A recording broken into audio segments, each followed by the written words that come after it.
مسجد الحرام مکۃ المکرمہ اور مسجد النبوی مدینہ المنورہ سے خطبے کا اردو ترجمہ کے لیے ہمارے سوشل نیٹ ورک کو فالو کرنا نہ بھولیں اور اپنے دوست احباب کے ساتھ بھی ضرور شیئر کیجیے۔ خطبہ جمعہ مسجد النبوی، تاریخ 27 جمادی الاول 1446 ہجری بمطابق 29 نومبر 2024 عیسوی۔ موضوع: بارگاہ الہی میں سجدے کی قدر و قیمت۔ خطیب فضیلۃ الشیخ عبد المحسن القاسم حفظہ اللہ، ترجمہ عطاء اللہ بن عبد المجید۔ بے شک تمام تعریفیں اللہ تعالیٰ ہی کے لیے ہیں، ہم اسی کی تعریف بیان کرتے ہیں، اسی سے مدد مانگتے ہیں اور اس سے بخشش چاہتے ہیں۔ ہم اپنے نفس کے شر سے اور برے اعمال سے اللہ تعالیٰ کی پناہ مانگتے ہیں۔ جسے اللہ تعالیٰ ہدایت دے اسے کوئی گمراہ نہیں کر سکتا، اور جسے گمراہ کر دے اسے کوئی ہدایت نہیں دے سکتا۔ اور میں گواہی دیتا ہوں کہ اللہ تعالیٰ کے سوا کوئی معبود برحق نہیں، وہ اکیلا ہے، اس کا کوئی شریک نہیں۔ اور میں گواہی دیتا ہوں کہ محمد صلی اللہ علیہ وسلم اس کے بندے اور رسول ہیں۔ بہت زیادہ رحمت و سلامتی نازل ہوں آپ صلی اللہ علیہ وسلم پر، آپ کے آل اور آپ کے صحابہ کرام پر۔ حمد و صلات کے بعد اللہ کے بندو، اللہ تعالیٰ سے ڈرو جیسے اس سے ڈرنے کا حق ہے، اور خلوت و تنہائی میں اس کی نگرانی کا احساس اپنے دل میں قائم رکھو۔ مسلمانوں، اللہ تعالیٰ کی بندگی میں اس کے لیے کامل فروتنی اور حد درجہ محبت الہی دونوں شامل ہیں، اور یہی انسانی کمال کی انتہا ہے۔ بندے کو یہ کمال اتنا ہی نصیب ہوتا ہے جس قدر وہ اللہ تعالیٰ کی بندگی کرتا ہے، اور اللہ تعالیٰ کے سامنے سجدہ ریز ہونے میں بندگی کی کامل ترین صورت جھلکتی ہے، اور اس میں بندگی کا سب سے عظیم معنی و مفہوم واضح ہوتا ہے۔ نیز اس میں تمام اعضائے جسمانی کے لیے یکساں بندگی کی کیفیت بھی نمایاں ہوتی ہے، تاکہ جسم کا ہر حصہ عبودیت و بندگی سے اپنا اپنا نصیب اور اپنا حصہ لے سکے۔ جیسا کہ شیخ الاسلام رحمہ اللہ فرماتے ہیں، انسانی اعضاء میں سے سب سے زیادہ قابل قدر انسان کا چہرہ ہوتا ہے، تو اسے اللہ تعالیٰ کے لیے زمین پر رکھ دینے میں پورے جسم کے ساتھ کامل خاکساری کا اظہار ہوتا ہے۔ قرآن مجید میں سجدہ ریزی کا تذکرہ کثرت کے ساتھ کیا گیا ہے، کہیں اس کا حکم دیا گیا ہے تو کہیں اس کے تارک کی مذمت وارد ہوئی ہے، کہیں سجدہ ریز ہونے والوں کی مدح و ستائش کا بیان ہے تو کہیں بڑی بڑی اور عمومی تمام مخلوقات کے سجدوں کی خبر بیان کی گئی ہے۔ چنانچہ اللہ سبحانہ و تعالیٰ نے فرشتوں کے بارے میں خبر دی ہے کہ وہ بھی اللہ سبحانہ و تعالیٰ کے سامنے سجدہ ریز ہوتے ہیں، جیسا کہ ارشاد باری تعالیٰ ہے، بے شک جو لوگ تیرے رب کے پاس ہیں وہ اس کی عبادت سے تکبر نہیں کرتے اور اس کی تسبیح کرتے ہیں اور اسی کو سجدہ کرتے ہیں۔ پھر اللہ سبحانہ و تعالیٰ نے اپنے نبیوں اور اپنے برگزیدہ و مقرب دوستوں کے رب تعالیٰ کے سامنے سرب سجود ہونے کی مدح سرائی کی ہے، جیسا کہ ارشاد باری تعالیٰ ہے، یہی وہ لوگ ہیں جن پر اللہ تعالیٰ نے انعام کیا، نبیوں میں سے، آدم کی اولاد سے، اور ان لوگوں میں سے جنہیں ہم نے نوح کے ساتھ سوار کیا، اور ابراہیم اور اسرائیل کی اولاد سے، اور ان لوگوں سے جنہیں ہم نے ہدایت دی اور جنہیں ہم نے چن لیا۔ جب ان پر رحمان کی آیات پڑھی جاتی ہیں وہ سجدہ کرتے اور روتے ہوئے گر جاتے ہیں۔ وہ لوگ جو رسول اللہ صلی اللہ علیہ وسلم کی بعثت سے قبل بھی علم و معرفت سے سرفراز تھے، پھر وہ آپ کی بعثت کے بعد حلقہ بگوش اسلام ہو گئے، تو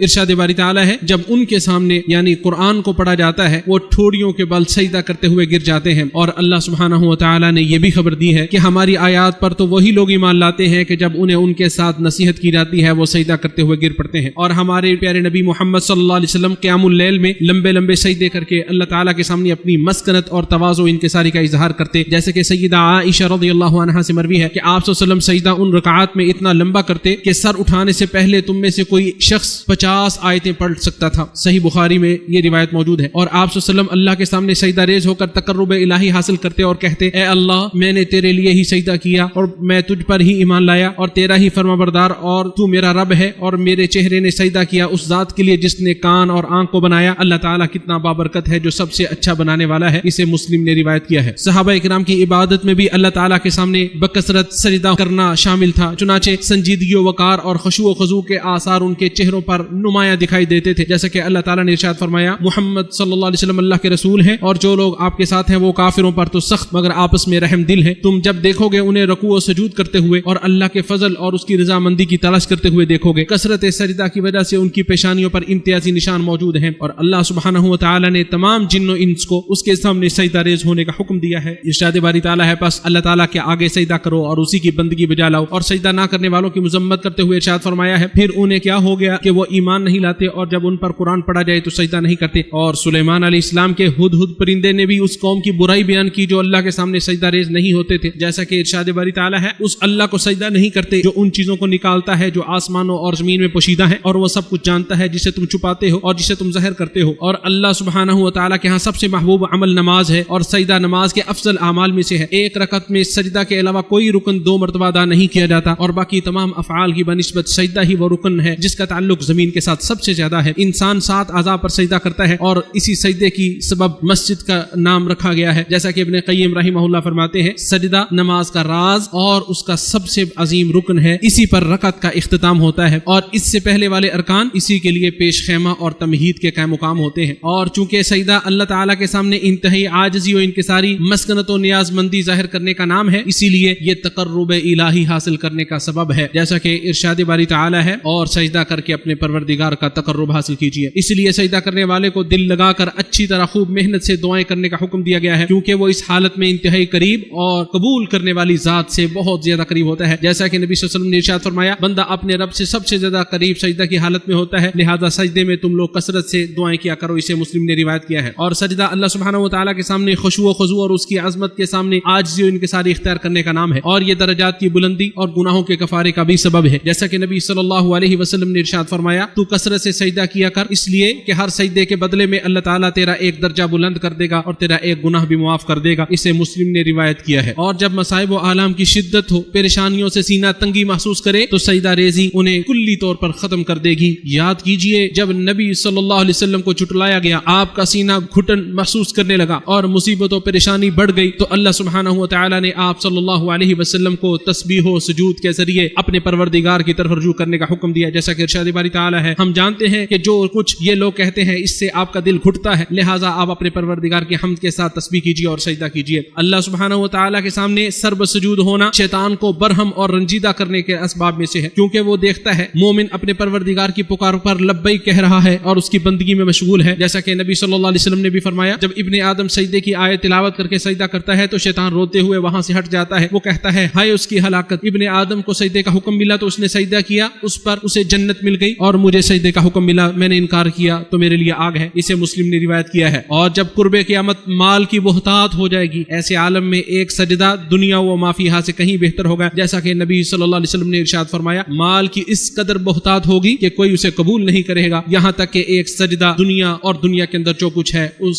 سب سے کہیں بہتر ہوگا، اسے بخاری اور مسلم نے روایت کیا ہے۔ میدان محشر میں جب لوگ ناقابل برداشت مصیبت و پریشانی میں مبتلا ہوں گے تو وہ ایسی ہستی کو تلاش کریں گے جو بارگاہ الہی میں ان کی سفارش کرے تاکہ اللہ تعالیٰ ان کی اس پریشانی کو ان سے دور کر دے۔ آخرکار وہ بارگاہ الہی میں شفاعت کے لیے درخواست لے کر نبی صلی اللہ علیہ وسلم کے پاس آئیں گے تاکہ بندوں کے درمیان فیصلہ ہو سکے، جیسا کہ نبی صلی اللہ علیہ وسلم نے ارشاد فرمایا میں چل کر جاؤں گا، اس وقت میں اپنے رب سے شفاعت کی اجازت چاہوں گا تو مجھے اجازت مل جائے گی، اور اپنے پروردگار کو دیکھ کر میں سجدہ ریز ہو جاؤں گا، اللہ تعالیٰ جتنی دیر چاہے گا مجھے سجدہ میں رہنے دے گا، پھر کہا جائے گا اپنا سر اٹھائیں اور کہیں اور بولیں آپ کی بات سنی جائے گی، اور مانگیں آپ کو عطا کیا جائے گا، اور شفاعت کریں آپ کی شفاعت کو قبول کیا جائے گا، اسے بخاری و مسلم نے روایت کیا ہے۔ اور یہ سجدہ ہی وہ علامت و نشانی ہوگی جس کی بنا پر نبی صلی اللہ علیہ وسلم روز قیامت اپنی امت کو پہچانیں گے، جیسا کہ نبی صلی اللہ علیہ وسلم نے ارشاد فرمایا روز قیامت میں اپنے ہر امتی کو پہچان لوں گا، کیونکہ سجدے کی وجہ سے میری امت کی پیشانیاں روشن ہوں گی اور وضو کی وجہ سے ان کے اعضاء چمک رہے ہوں گے، اسے امام احمد نے اپنی مسند کے اندر روایت کیا ہے۔ آخرت میں مومن و منافق کے درمیان بھی تمیز اسی سجدے کی بنا پر ہوگی، کیونکہ قیامت کے دن بارگاہ الہی میں سجدہ کرنے کی قدرت و طاقت صرف وہی رکھے گا جس نے دنیا میں خالص اللہ تعالیٰ کی رضا کے لیے سجدہ کیا ہوگا، جیسا کہ ارشاد باری تعالیٰ ہے جس دن پنڈلی کھول دی جائے گی اور انہیں سجدہ کرنے کو بلایا جائے گا تو یہ سجدہ نہ کر سکیں گے۔ اور نبی صلی اللہ علیہ وسلم نے ارشاد فرمایا کہ ہمارا پروردگار قیامت کے دن اپنی پنڈلی کھولے گا، اس وقت ہر مومن مرد اور ہر مومنہ عورت اس کے لیے سجدے میں گر جائیں گی، صرف باقی وہ رہ جائیں گے جو دنیا میں دکھلاوے اور ناموری کے سجدے کیا کرتے تھے، جب وہ سجدہ کرنا چاہیں گے تو ان کی پیٹھ تختہ بن جائے گی اور وہ سجدہ کے لیے نہ مڑ سکے گی، اسے مسلم نے روایت کیا ہے، یعنی بغیر جوڑوں کے نہ مڑنے والی ایک ہڈی کی طرح بن جائے گی اور وہ سجدہ نہیں کر پائے گا، اسے بخاری اور مسلم نے روایت کیا ہے۔ اگر کوئی توحید پرست اپنے گناہوں کی بدولت آگ میں چلا بھی گیا تو آگ اس کے سجدے والے نشانت کو نہیں چھوئے گی، جیسا کہ نبی صلی اللہ علیہ وسلم نے ارشاد فرمایا جہنم کی آگ ابن آدم کے سارے بدن کو کھائے گی سوائے سجدوں کے نشان کے، اللہ تعالیٰ نے آگ پر یہ حرام کیا ہے کہ وہ سجدوں کے نشان کو کھائے، اسے بخاری اور مسلم نے روایت کیا ہے۔ امام نووی رحمہ اللہ فرماتے ہیں اس سے بظاہر یہ معلوم ہوتا ہے کہ آگ اس کے سجدے کے تمام 7 اعضاء کو نہیں کھائے گی۔ کثرت سجود جنت میں بندے کے بلندی درجات کا سبب بنے بنیں گے. جیسا کہ ربیعہ اسلمی رضی اللہ عنہ نے نبی صلی اللہ علیہ وسلم سے آپ صلی اللہ علیہ وسلم کی مرافقت کا سوال کیا تو آپ صلی اللہ علیہ وسلم نے پوچھا کہ اس کے علاوہ بھی کوئی سوال ہے؟ تو انہوں نے عرض کی صرف یہی گزارش ہے. تو آپ صلی اللہ علیہ وسلم نے فرمایا تو اپنے اوپر کثرت سجود کو لازم کر کے میری مدد کر. اسے مسلم نے روایت کیا ہے. شوکانی رحمہ اللہ فرماتے ہیں کہ سجدہ ان تقرب والے اعمال میں سے ہے جن کے سبب اللہ تعالیٰ کے نزدیک ایسے بلند درجات نصیب ہوتے ہیں جن تک صرف مقربین کی ہی رسائی ممکن ہوتی ہے. مسلمانوں، ان گزارشات کے بعد عرض ہے کہ سجدہ ایک عظیم عبادت ہے جو زمین و آسمان کی تمام مخلوقات کی مشترکہ عبادت ہے اور ہر مخلوق اپنے انداز سے سجدہ کرتی ہے. ارشاد باری تعالیٰ ہے اور آسمانوں اور زمین میں جو بھی ہے اللہ تعالیٰ ہی کو سجدہ کر رہا ہے، خوشی اور ناخوشی سے، اور ان کے سائے بھی پہلے اور پچھلے پہر. اور نبی صلی اللہ علیہ وسلم نے ابو ذر رضی اللہ تعالی عنہ کو مخاطب کر کے ارشاد فرمایا آپ جانتے ہو کہ یہ سورج کہاں جاتا ہے؟ تو کہتے ہیں میں نے عرض کی ہے کہ اے اللہ کے رسول، اللہ اور اس کا رسول ہی جانتے ہیں. تو آپ صلی اللہ علیہ وسلم نے ارشاد فرمایا یہ جا کر عرش الہی کے نیچے سجدہ ریز ہو جاتا ہے. بخاری و مسلم نے روایت کیا ہے. پروردگار کے سامنے انسان کی تواضع انکساری سجدے کے ذریعے ہی ہوتی ہے اور اللہ رب العالمین اس تواضع خضوع کے بغیر لوگوں سے راضی نہیں ہوتا کیونکہ یہی بندے کے تواضع کی انتہا ہے اور عمومی طور پر یہ ہر کسی پر فرض ہے. اور سجدہ اللہ تعالیٰ کا حق ہے اور مخلوقات کتنی ہی بڑی اور عظیم کیوں نہ ہو مگر انہیں ہرگز سجدہ نہیں کیا جائے گا. ارشاد باری تعالیٰ ہے نہ سورج کو سجدہ کرو اور نہ چاند کو، اور اس اللہ کو سجدہ کرو جس نے انہیں پیدا کیا اگر تم صرف اس کی عبادت کرتے ہو. تو شیخ الاسلام رحمہ اللہ فرماتے ہیں احادیث کی نصوص اور اجماع امت اس بات پر دلالت کرتا ہے کہ ہماری شریعت میں غیر اللہ کو سجدہ حرام ہے، خواہ عبادت کی غرض سے ہو یا تعظیم اور تکریم کی غرض سے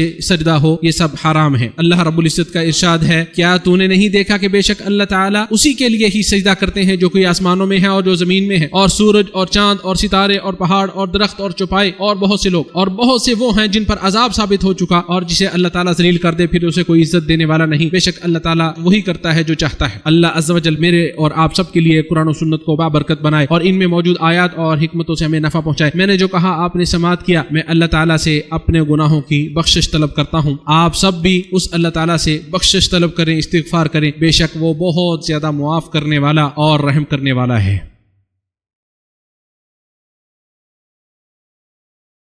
تمام تعریفیں اللہ تعالیٰ کے لیے ہیں اس کے احسانات پر، اور شکر ہے اس کی توفیق و انعامات پر. اس کی عظمت شان بیان کرتے ہوئے میں گواہی دیتا ہوں کہ اس کے سوا کوئی معبود برحق نہیں، وہ اکیلا ہے، اس کا کوئی شریک نہیں. اور میں گواہی دیتا ہوں کہ ہمارے نبی سردار محمد صلی اللہ علیہ وسلم اس کے بندے اور رسول ہیں. بہت زیادہ رحمت و سلامتی نازل ہوں آپ صلی اللہ علیہ وسلم پر، آپ کے آل اور آپ کے صحابہ کرام پر. مسلمانوں، جو شخص اللہ تعالیٰ کے لیے عاجزی اور فروتنی اختیار نہیں کرتا تو اسے سزا یہ ملتی ہے کہ وہ پھر غیر اللہ کے سامنے ذلیل ہوتا ہے. ابلیس نے سجدے کے ذریعے اللہ تعالیٰ کے حکم کی تعمیل سے انکار کیا تو اللہ تعالیٰ نے اسے سب سے زیادہ ذلیل و رسوا بنا دیا. جو شخص اکیلے اللہ تعالیٰ کی بندگی اور اسی کے لیے سجدہ کرنے سے تکبر و انکار کرتا ہے تو اسے مخلوق خدا کے سامنے، مخلوق الہی کے سامنے ذلیل و رسوا ہونا پڑتا ہے. ایک قوم کو اللہ تعالیٰ نے حکم دیا کہ وہ دروازے سے سجدہ ریز ہو کر داخل ہوں اور ساتھ یہ پکارے حطّ، یعنی ہمارے گناہوں کو معاف کر دے. تو انہوں نے نافرمانی کی تو اللہ تعالیٰ نے ان پر اپنا عذاب نازل کر دیا، جیسا کہ ارشاد باری تعالیٰ ہے کہ ہم نے ان لوگوں پر جنہوں نے ظلم کیا آسمان سے ایک عذاب نازل کر دیا اس لیے کہ وہ نافرمانی کرتے تھے. اور ہر وہ شخص جو اللہ تعالیٰ کے لیے عاجزی و انکساری اختیار نہیں کرتا اسے اللہ تعالیٰ نے آگ کی وعید سنائی ہے. ارشاد باری تعالیٰ ہے بے شک وہ لوگ جو میری عبادت سے تکبر کرتے ہیں ان قریب ذلیل ہو کر جہنم میں داخل ہوں گے، یعنی ذلیل و رسوا ہو کر. پھر جان لیجئے کہ اللہ تعالیٰ نے آپ سب کو اپنے نبی صلی اللہ علیہ وسلم پر درود و سلام بھیجنے کا حکم دیا ہے. ارشاد باری تعالیٰ ہے اللہ تعالیٰ اور اس کے فرشتے نبی صلی اللہ علیہ وسلم پر درود بھیجتے ہیں. اے ایمان والو، تم بھی ان پر درود بھیجو اور خوب سلام بھی بھیجتے رہا کرو. اے اللہ ہمارے نبی محمد صلی اللہ علیہ وسلم پر درود و سلام اور برکتیں نازل فرما. اے اللہ خلفائے راشدین ابو بکر و عمر عثمان و علی رضی اللہ عنہم سے راضی ہو جا جنہوں نے حق و انصاف کے ساتھ فیصلے کیے، بلکہ تمام صحابہ کرام سے راضی ہو جا اور اپنے جود و کرم کی بارش کرتے ہوئے ان کے ساتھ ساتھ ہم سے بھی راضی ہو جا. اے سب سے زیادہ فضل و کرم کرنے والی ذات، اے اللہ اسلام اور مسلمانوں کو عزت و غلبہ عطا فرما، شرک اور مشرکین کو ذلیل و رسوا فرما، دشمنان دین کو تہس نہس کر دے. اے اللہ اس ملک کو اور تمام اسلامی ممالک کو امن و امان کا گہوارہ بنا دے. اے اللہ ہمارے امام اور ان کے ولی عہد کو اپنے پسندیدہ امور کی توفیق عطا فرما، انہیں نیکی تقوی کے کاموں پر لگا دے اور ان کے ذریعے اسلام اور مسلمانوں کو فائدہ پہنچا۔ اے ہمارے پروردگار ہمیں دنیا میں بھلائی عطا فرما اور آخرت میں بھی بھلائی عطا فرما اور عذاب جہنم سے ہمیں نجات عطا فرما۔ اے اللہ،